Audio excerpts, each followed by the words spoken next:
جو پاکستان تو دور کی بات ہے پاکستان کی پے بھی بنا سکے. ایک یہ بیانات سارے اس کتاب میں لکھے ہوئے ہیں 276-70 صفحے پر کہ ان لوگوں نے پاکستان کو خاکستان کہا, ان لوگوں نے پاکستان کو پلیدستان کہا, ان لوگوں نے پاکستان کو بازاری عورت رہا, ان لوگوں نے پاکستان کو ایک خونخوار سانپ کہا. حضرت اور یہ میرے پاس اصل کتاب اردو میں بھی ہے, انگریزی میں بھی چھپی ہوئی کتاب موجود ہے. اور یہ ایک اور کتاب ہے, کتاب کا نام ہے تحریک پاکستان اور نیشنلسٹ علماء. ان ساری کتابوں میں بھی یہ ساری باتیں موجود ہیں. اس وقت جب یہ لوگ پاکستان کی مخالفت کر رہے تھے, حضرات کانگریس کی سپورٹیں کر رہے تھے. یہ قصوری خاندان کتاب ہے, عبد القادر قصوری یہ پکا کانگریسی لوگ تھے. یہ وہی لوگ ہیں جو آج پاکستان کے حوالے سے ہمیں سکھانا چاہتے ہیں کہ پاکستان ہم نے بنایا ہے. حضرات گرامی قدر عبد القادر قصوری, محی الدین لکھوی وغیرہ یہ سارے کے سارے کانگریسی لوگ تھے. ساری زندگی کانگریس کے ساتھ وابستہ رہے. داؤد غزنوی کون تھا, ان کا بڑا, وہ بھی ساری عمر یعنی وہ بھی کانگریسی رہا اور یہ کانگریس کے پلیٹ فارم سے یہ سارا کام کرتے رہے. اور یہ میرے پاس کتاب ہے مولانا اسحاق بٹی حیات و خدمات. اس کتاب کے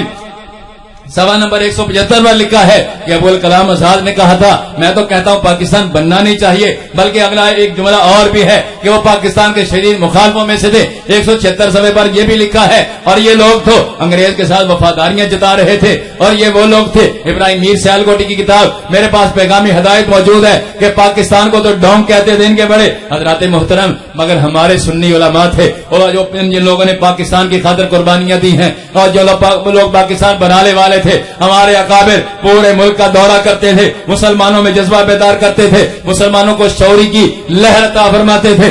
سنی علماء پڑھتے تھے, سنی علماء لوگوں کے سامنے جاتے تھے, سنی علماء گنگاتے تھے. کیا پڑھتے تھے؟ پاک اللہ, پاک اللہ, پاک احمد, پاک جسم و جان ہو, کیوں نہ رہنے کے لیے پھر ملک پاکستان ہو. اس وقت احباب گرامی قدر پاکستان کی تحریک میں اہل سنت کے علماء پیش رہے. ایک آدھ آدمی اگر ان میں سے کو آیا, وہ بھی آخر میں آیا کہ پاکستان بن جائے گا, کالک ہمارے منہ پہ لگ جائے گی, ورنہ پاکستان کے سارے لوگ مخالف رہے, انگریزوں کے پٹھو رہے, انگریز ہندوؤں کے پٹھو رہے, انگریز ہندوؤں اور انگریزوں کے ساتھ مل جل کر ان کی تعریفیں حتیٰ کہ اپنے ممبروں پر بٹھا کر اور نہری جیسے خبیثوں کو تقریریں کرواتے رہے. حضرات محترم, مگر سنی علماء تھے جنہوں نے پاکستان کے لیے کوششیں کی. حضرت پیر جماعت علی شاہ محتسب علی پوری کتنا سونا اکٹھا کر کے مسلم لیگ کے لیے, تحریک پاکستان کے کاموں کے لیے دیا, اعلان کر دیا.